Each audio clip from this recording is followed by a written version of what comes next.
সিয়ার, আপনি কি শুনতে পাচ্ছেন আমাকে?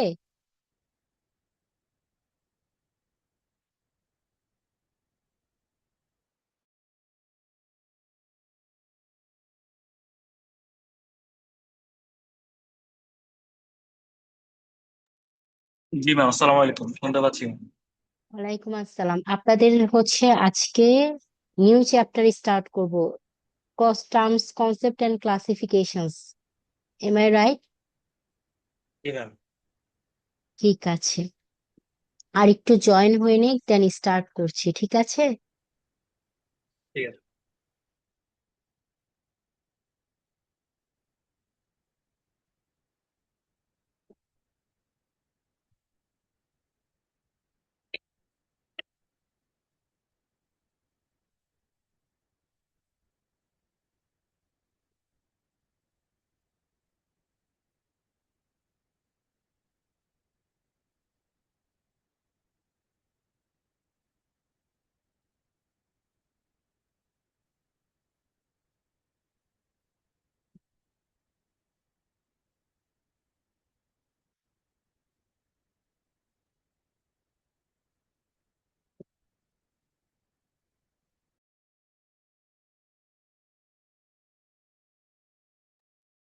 আচ্ছা, আমি স্টার্ট করে দিচ্ছি সিয়ার। সবাই শুনতে পাচ্ছেন আমাকে? জি ম্যাম।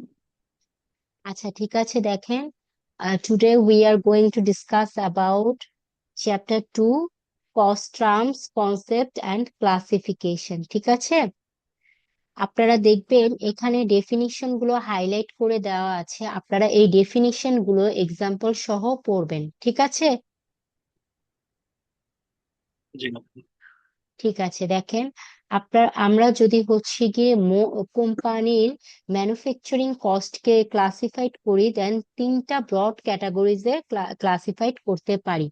আমরা যদি ইন জেনারেল চিন্তা করি, all types of organization incurs cost, government, non-profit, manufacturing, retail, and whatever it is, all types of organization incur cost।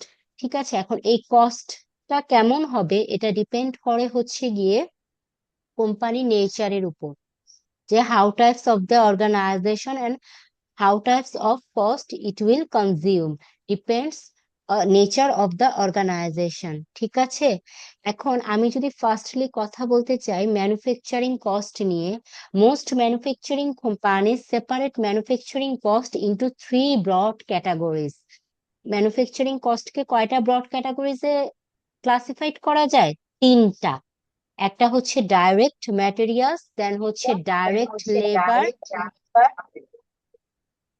দেন হচ্ছে ম্যানুফ্যাকচারিং ওভারহেড,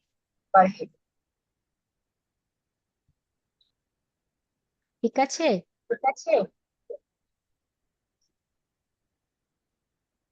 ক্লিয়ার? আপনারা কি শুনতে পাচ্ছেন? জি আপনারা ম্যাম। কি আচ্ছা, ঠিক আছে, দেখেন, দেন হচ্ছে ডাইরেক্ট ম্যাটেরিয়ালস। ডাইরেক্ট ম্যাটেরিয়ালস হচ্ছে গিয়ে the materials that go into the final product. মানে আপনি ডাইরেক্ট ম্যাটেরিয়ালসটা হচ্ছে গিয়ে আপনার যে আলটিমেট প্রোডাক্ট বা যেই প্রোডাক্টটা আপনি প্রডিউস করবেন, সেই প্রোডাক্টটা প্রডিউস করতে আপনাকে হেল্প করে। আপনি ডাইরেক্ট ম্যাটেরিয়ালসকে র ম্যাটেরিয়ালসও বলতে পারেন। ডাইরেক্ট ম্যাটেরিয়ালসকে কি ম্যাটেরিয়ালস বলা যায়? র ম্যাটেরিয়ালস। আমি যদি একটা এক্সাম্পল দিয়ে বোঝাই, ধরেন আপনি একটা ফার্নিচার প্রডিউস করতে চান, তাহলে ফার্নিচারের র ম্যাটেরিয়ালস কি বলেন তো? যেটা ছাড়া ফার্নিচার হবে না, আপনার প্রিলিমিনারিতেই লাগবে,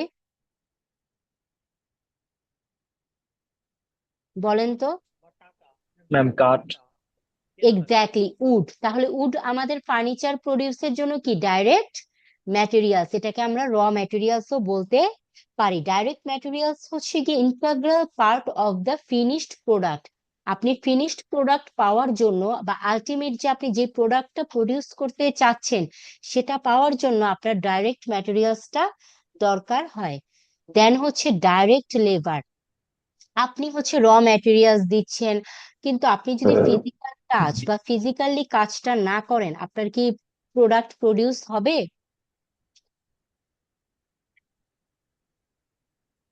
হবে না। That's why we need direct labour. ঠিক আছে, দেন হচ্ছে গিয়ে এই যে দেখেন manufacturing overhead. Manufacturing overhead is the third element of manufacturing cost. আপনি দেখেন, আপনি ডাইরেক্ট ম্যাটেরিয়ালস দিলেন লাইক উড, ডাইরেক্ট লেবার দিলেন, ঠিক আছে, ফিজিক্যালি কাজ করছে। এখন এগুলো ছাড়াও তো আপনার যেখানে কাজ করবেন লাইক আপনার ফ্যাক্টরির রেন্টের ব্যাপার আছে, প্রপার্টিটা ইউজ করবেন সেই প্রপার্টির ট্যাক্সেস এর ব্যাপার আছে, ডেপ্রিসিয়েশন আছে, মেইনটেনেন্স কস্ট আছে, এই যে বা প্রোডাকশন করার জন্য যে ইকুইপমেন্ট গুলো দরকার হয় সেই ইকুইপমেন্টের রিপেয়ারিং খরচ আছে। এই all types of this cost আর ম্যানুফ্যাকচারিং ওভারহেড। বুঝতে পেরেছেন? আপনারা একটু কাইন্ডলি রেসপন্স করবেন যাতে সামনের গুলো বলতে পারি, না হলে তো বুঝি না যে আপনারা কি বুঝছেন নাকি আমি আবার বলবো। জি ম্যাম, বুঝতে পেরেছি। আচ্ছা, দেন হচ্ছে দেখেন তাহলে ম্যানুফ্যাকচারিং কস্ট নিয়ে বললাম, direct materials, direct labour, manufacturing overhead. Then হচ্ছে আমার non manufacturing cost. Non manufacturing কস্টকে আমরা টু ক্যাটাগরিজে ডিভাইড করতে পারি। ঠিক আছে, we can divide the non manufacturing cost into two categories. First one is selling cost and then the other is administrative cost. Selling cost কোনগুলো? Selling cost হচ্ছে all types of cost that are incurred to secure customer order and get the finished product to customer. Selling cost হচ্ছে গিয়ে কি আপনার যে আপনি প্রোডাকশনটা করবেন সেই প্রোডাকশনটা আপনি কাস্টমারের কাছে পৌঁছে দেওয়া অবধি আপনার যে কস্ট গুলো হয়ে থাকে, যেমন হচ্ছে সেলিং কস্ট লাইক অ্যাডভার্টাইজিং। আপনার হচ্ছে প্রোডাক্টটা আপনার অ্যাডভার্টাইজিং করতে হতে পারে, অনেকেই আপনার প্রোডাক্ট সম্পর্কে জানে না বা আপনি ইনফরমেশন দেওয়ার জন্য হলেও কি অ্যাডভার্টাইজিং করে থাকেন। অ্যাডভার্টাইজিং আমাদের কি সেলিং কস্ট। ঠিক আছে, দেন হচ্ছে গিয়ে আপনি ধরেন শিপিং কস্ট বিয়ার করলেন, দেন সেলস কমিশন দিলেন, আপনার প্রোডাক্ট কেউ সেল করতে হেল্প করছে তাকে কমিশন দিলেন, এটা হচ্ছে সেলস কমিশন। সেল সেলারের যে স্যালারিস এগুলো সব কি আমার সেলিং কস্ট। দেন হচ্ছে অ্যাডমিনিস্ট্রেটিভ কস্ট। অ্যাডমিনিস্ট্রেটিভ কস্ট হচ্ছে আমার যে অর্গানাইজেশন বা ফ্যাক্টরি আছে এটার যে ম্যানেজমেন্ট রিলেটেড কস্ট গুলোই আমার administrative cost, like manager salaries, executive compensation, general accounts এর যে স্যালারি বা পাবলিক রিলেশনস অফিসারের স্যালারি, এগুলো সব আমার কি অ্যাডমিনিস্ট্রেটিভ কস্ট। দেন হচ্ছে গিয়ে দেখেন product cost versus period cost. Product cost কি? প্রোডাক্ট কস্ট হচ্ছে অল টাইপস অফ কস্ট, এই যে এতক্ষণ পড়েছি direct materials, direct labour, manufacturing overhead, selling cost, administrative cost, all types of cost আর প্রোডাক্ট কস্ট। ঠিক আছে, then period cost. Period cost হচ্ছে গিয়ে কি যেগুলো প্রোডাক্ট কস্ট না বা যেগুলো রেগুলারলি ইনকার্ড হয় না, লাইক হচ্ছে দেখেন সেলস কমিশন আপনি কি সব সময় দিবেন না, আপনি হঠাৎ আপনার প্রোডাক্টটা সেল করার জন্য দিচ্ছেন। তারপরে হচ্ছে গিয়ে অ্যাডমিনিস্ট্রেটিভ অফিসারদের স্যালারি মান্থলি ওয়াইজ পে করছেন, এগুলো হচ্ছে গিয়ে আপনার পিরিয়ড কস্ট। দেন হচ্ছে গিয়ে দেখেন prime cost versus conversion cost. Prime cost কোনটাকে বলবো? প্রাইম কস্ট হচ্ছে আপনার ডাইরেক্ট ম্যাটেরিয়ালস এবং ডাইরেক্ট লেবার দুইটা যোগ করলে আপনার যেই কস্টটা হবে সেটা হচ্ছে প্রাইম কস্ট। ধরেন আপনার ডাইরেক্ট ম্যাটেরিয়ালস লেগেছে 1000 অ্যান্ড ডাইরেক্ট লেবার লেগেছে 500, এই দুটো যদি আমি অ্যাড করি টোটাল 1500, এই টোটাল 1500ই হচ্ছে আপনার প্রাইম কস্ট। বুঝতে পেরেছেন? জি ম্যাম। দেন হচ্ছে কনভার্সন কস্ট। কনভার্সন কস্ট হচ্ছে ডাইরেক্ট লেবার অ্যান্ড ম্যানুফ্যাকচারিং ওভারহেডটাকে সাম করার পরে বা অ্যাড করার পরে যেই কস্ট আমরা পেয়ে থাকি। যেমন আপনার ধরেন ডাইরেক্ট লেবার লেগেছে 500, ম্যানুফ্যাকচারিং লেগেছে 200, এই যে 500 প্লাস 200 টোটাল 700 হচ্ছে আপনার ম্যানুফ্যাকচারিং কস্ট। বুঝতে পেরেছেন? ম্যাম, এটা কি আমাদের হচ্ছে থিওরি, মানে থিওরি আসবে এরকম ভাবে পড়া লাগবে?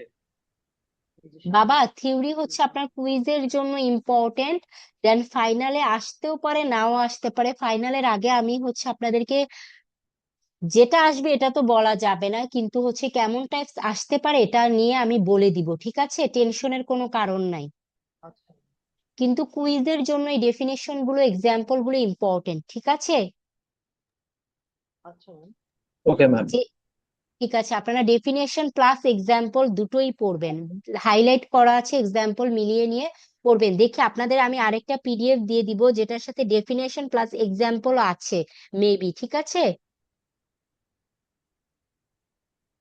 দেখেন, এই যে এই সামারি এক্সিবিট 2.1 সবাই দেখতে পাচ্ছেন? এই যে exhibit 2.1 summary of cost terms, এটা দেখবেন। এই যে ফার্স্টে দেখেন ম্যানুফ্যাকচারিং কস্ট, এটা নিয়ে আমি এতক্ষণ বলেছি যে ম্যানুফ্যাকচারিং কস্টকে কি বলতে পারি আমরা? ম্যানুফ্যাকচারিং কস্টকে আমরা প্রোডাক্ট কস্টও বলতে পারি, আবার ইনভেন্টরিয়েবল কস্টও বলতে পারি। এই ম্যানুফ্যাকচারিং কস্টকে আমরা তিনটা ক্যাটাগরিতে ভাগ করি, যেটা আমি বললাম: direct materials, direct labour, manufacturing overhead. Then দেখেন এই যে প্রাইম কস্ট, কনভার্সন কস্ট। এই যে প্রাইম কস্ট, কনভার্সন কস্ট। এখন দেখেন প্রাইম কস্ট কাকে, প্রাইম কস্ট হচ্ছে এই যে ডাইরেক্ট ম্যাটেরিয়ালস, ডাইরেক্ট লেবার, এই দুটোর কম্বিনেশন, ঠিক আছে? একটু আগে বলেছি ডাইরেক্ট ম্যাটেরিয়াল ডাইরেক্ট লেবারকে সাম করলে আমরা পাই প্রাইম কস্ট। দেন হচ্ছে ডাইরেক্ট লেবার ম্যানুফ্যাকচারিং ওভারহেড কে সাম করলে আমরা পাই কনভার্সন কস্ট। বুঝতে পেরেছেন? দেন জি হচ্ছে ম্যাম। দেখেন নন ম্যানুফ্যাকচারিং কস্টকে আবার কি বলা হয়? Period cost or selling cost and administrative cost. এই যে নন ম্যানুফ্যাকচারিং কস্ট হচ্ছে আপনার সেলিং কস্ট, দেন হচ্ছে গিয়ে অ্যাডমিনিস্ট্রেটিভ কস্ট। এটা হচ্ছে মোটামুটি এই এক্সিবিটটা দেখবেন তাহলে আপনাদের ক্লিয়ার হয়ে যাবে। দেন এগুলো হচ্ছে আমি ম্যাথের মাধ্যমে দেখাবো, এগুলো কালকে ক্লাসে ম্যাথ করাবো, তখন আপনারা বুঝতে পারবেন। দেন হচ্ছে দেখেন, আমি যদি কস্টের বিহেভিয়ারটা চিন্তা করি, প্রেডিক্টিং বিহেভিয়ার, বিহেভিয়ার উপর ডিপেন্ড করে কস্টকে আবার কয়েকটা ভাগে ভাগ করা যায়। যেমন ভ্যারিয়েবল কস্ট, ভ্যারিয়েবল কস্ট হচ্ছে গিয়ে that types of cost that varies in total but fixed in unit. Variable cost হচ্ছে যদি আপনি পার ইউনিট চিন্তা করেন একই থাকবে কিন্তু টোটালে চেঞ্জ হবে। যেমন হচ্ছে আপনি দেখেন, যদি আপনি 1 ইউনিট কলম প্রডিউস করতে 10 টাকা বা 10 টাকা আপনার খরচ হয়, তাহলে 2 ইউনিট প্রডিউস করতে আপনি ইন্ডিভিজুয়াল চিন্তা করেন 10 টাকা প্লাস 10 টাকা না? জি ম্যাম। কিন্তু টোটাল কত? 20। ইন্ডিভিজুয়াল কত? 10 + 10। মানে ইন্ডিভিজুয়াল পার ইউনিট চেঞ্জ হচ্ছে না, কিন্তু টোটাল গিয়ে 20 চেঞ্জ হচ্ছে, ঠিক আছে? আর ফিক্সড কস্ট কি? ফিক্সড কস্ট হচ্ছে আপনি যদি পার ইউনিট চিন্তা করেন দেখবেন চেঞ্জ হচ্ছে, বা টোটাল ফিক্সড হচ্ছে থাকছে। যেমন আপনি ধরেন 5000 পেন প্রডিউস করবেন, আপনি 5000 কলম প্রডিউস করার জন্য একটা রুম নিলেন, যেটার ভাড়া 50,000 টাকা। এখন 50,000 টাকা দিয়ে ভাড়া দিয়ে যদি আপনি 5,000 টাকার কলম 5,000 কলম প্রডিউস করেন, পার ইউনিট যত পড়ছে, আপনি যদি 1 লক্ষ টাকা ভাড়া দিয়ে 5,000 কলম প্রডিউস করেন, আপনার পার ইউনিট কি সেম পড়বে? না ম্যাম, বেড়ে যাবে। এই যে বেড়ে যাবে, দেখেছেন? এটাই হচ্ছে ফিক্সড কস্ট, হচ্ছে কি কি পার ইউনিট ফিক্সড থাকে তবে টোটালে চেঞ্জ হয়। আর আপনি ডেফিনেশন পড়তে গেলে এইভাবে পাবেন না, তবে এটা বোঝার জন্য আমি বুঝিয়েছি। দেখেন, fixed cost is cost that remains constant in total regardless of change in the level of activity. মানে আপনার যখন ইউনিটটা চেঞ্জ হবে তখন আপনার আবার চেঞ্জ হয়ে যাবে, এটাই বোঝাচ্ছে, কিন্তু এমনিতে কনস্ট্যান্ট থাকে। দেন হচ্ছে রেলেভেন্ট রেঞ্জ। রেলেভেন্ট রেঞ্জ বলতে একটা রেঞ্জ যেটার মধ্যে আপনি যে এই যে আমি এতক্ষণ অ্যাজিউম করলাম না ভ্যারিয়েবল কস্ট আর ফিক্সড কস্ট, যে এটা হলে এটা হতে পারে,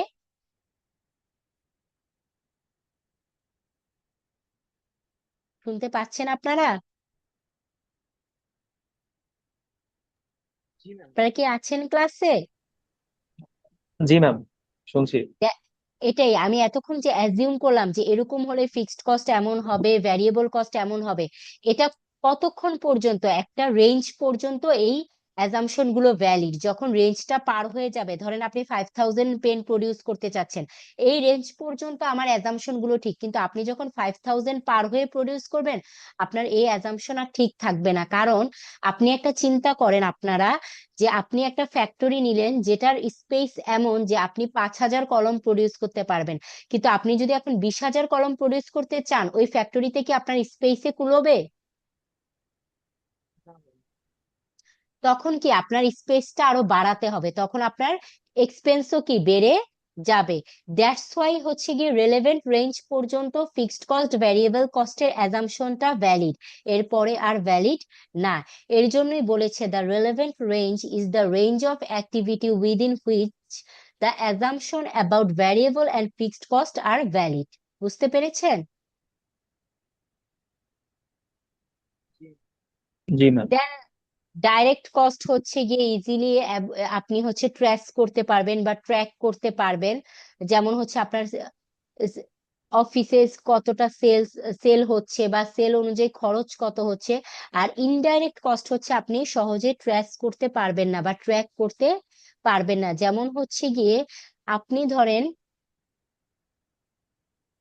ধরেন কেউ একজন চিকেন নুডলস স্যুপ বিক্রি করে, তার স্যালারিটা ধরেন তার সেলের উপরে। আবার আরেকজন ধরেন চিকেন ফ্রাইড বিক্রি করে, তার স্যালারিটা তার সেলের উপরে। তখন অনেক সময় ট্র্যাক করা যায় না যে কার সেল বেশি হচ্ছে বা কাকে আমি হচ্ছে বেশি এক্সপেন্স করব, তখন এটাকে আমি বলবো, ম্যানেজার স্যালারিটাকে বলবো ইনডাইরেক্ট কস্ট।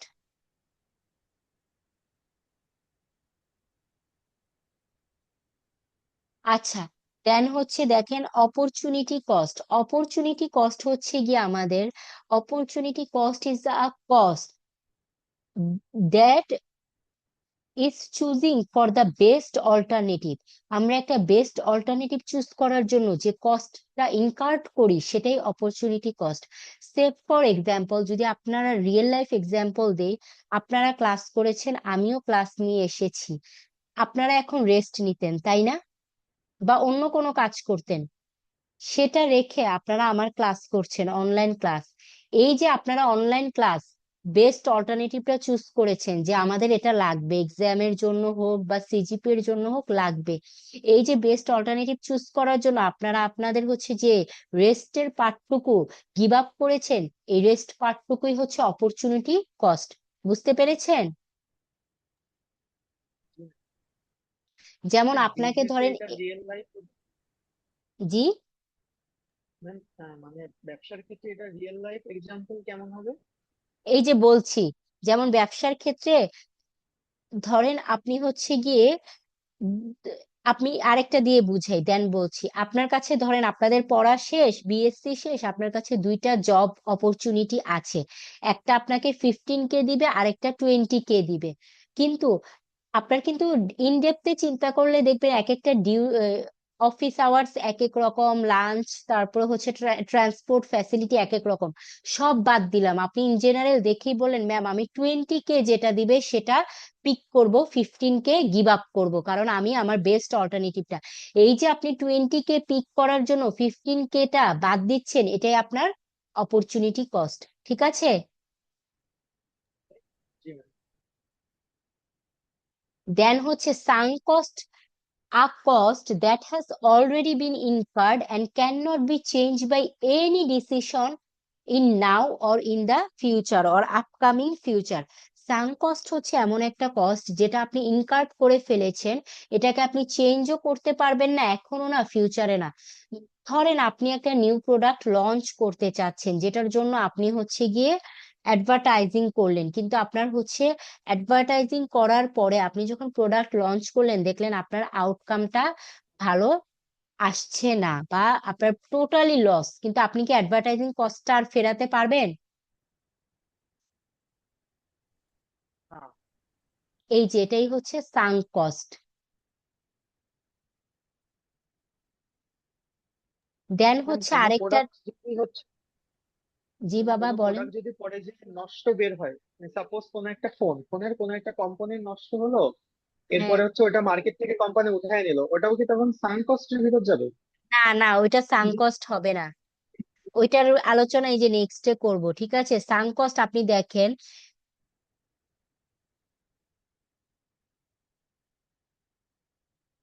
সাঙ্ক কস্ট হচ্ছে গিয়ে প্রোডাক্ট লঞ্চ হওয়ার পরে না, আপনি কোনো কিছু করার আগেই খরচটা করে ফেলেছেন, ঠিক আছে?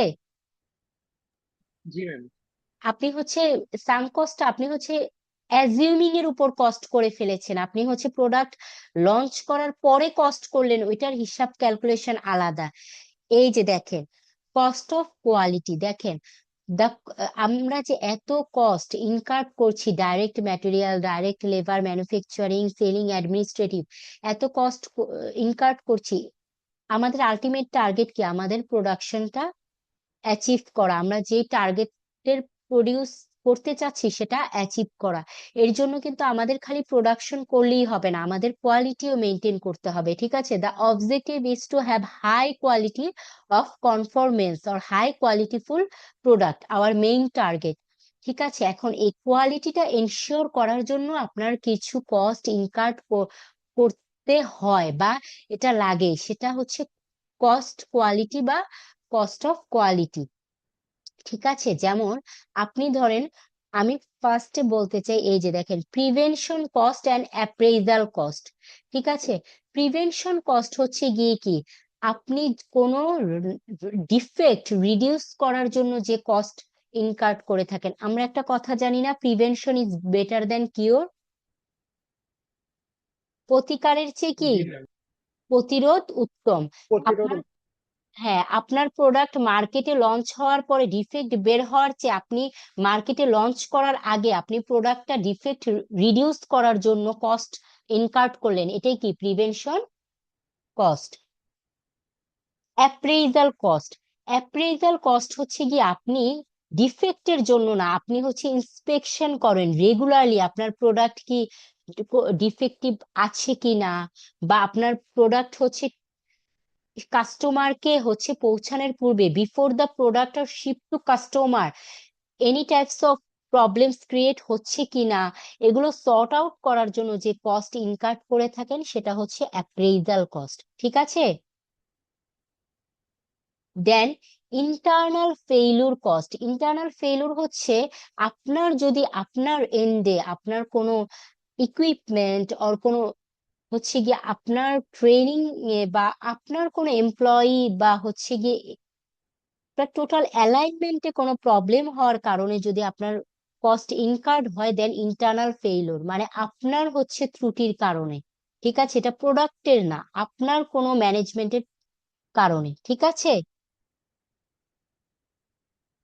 জি যেমন ম্যাম। কোনো প্রোডাক্ট হচ্ছে রিজেক্ট হলো, যে এটা আপনার যে টার্গেট বা যেই হচ্ছে নিডসটা ফুলফিল করার জন্য প্রোডাক্টটা প্রডিউস করবেন সেটা ফুলফিল হচ্ছে না, রিজেক্ট হলো, বা আপনার কোনো প্রোডাক্ট ডিফেক্টিভ হওয়ার পরে আপনার আবার রিওয়ার্ক করতে হচ্ছে ওটাকে সর্ট আউট করার জন্য, এটা হচ্ছে ইন্টারনাল ফেইলুর কস্ট। আর এক্সটার্নাল ফেইলুর কস্ট হচ্ছে গিয়ে, আপনি এটা মূলত আফটার সেল সার্ভিস, আমরা বাসা বাড়িতে বা অফিসেও দেখা যায় টিভি, ফ্রিজ, কম্পিউটার এগুলো যখন পারচেস করি, বলে না যে ওয়ারেন্টি দেয় যে 1 বছর পর্যন্ত কোনো কিছু হলে এক্সচেঞ্জ করে দিব, আর হচ্ছে এটাকে হচ্ছে রিপেয়ার করে দিব, বলে। ওয়ারেন্টি দেয় একটা সার্টেন পিরিয়ডের। হ্যাঁ, তাহলে এই যে সার্টেন পিরিয়ডে আপনার হচ্ছে এটা রিপেয়ার করে দিচ্ছে অর এক্সচেঞ্জ করে দিচ্ছে, এটার জন্য কি যারা প্রডিউস করছে বা সেলার তাদের কি কস্ট হচ্ছে না?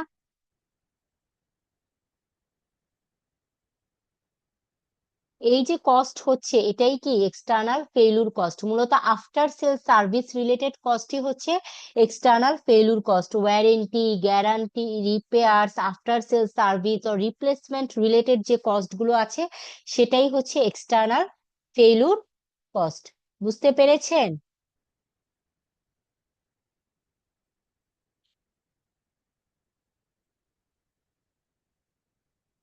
কাইন্ডলি রেসপন্স করবেন, আপনারা কি বুঝতে পেরেছেন? জি ম্যাম। এখন আপনারা দেখেন, আজকের লেকচারে কারো কোথাও প্রবলেম আছে, এই ডেফিনেশন এক্সাম্পল গুলোই পড়লেই হবে, ঠিক আছে?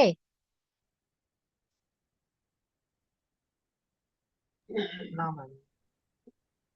আচ্ছা, ঠিক আছে, অনলাইন ক্লাস সবাইকে অ্যাটেন্ডেন্স দিয়ে দিব। আর হচ্ছে গিয়ে আপনারা আরেকটা কাজ করবেন, কালকে ক্লাসে হচ্ছে আমি ম্যাথস করাবো, ঠিক আছে?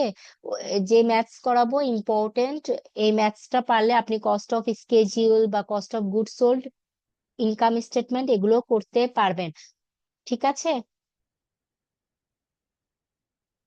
ওকে। ওকে, আমি ক্লাস শেষ করে দিচ্ছি। Okay ma'am.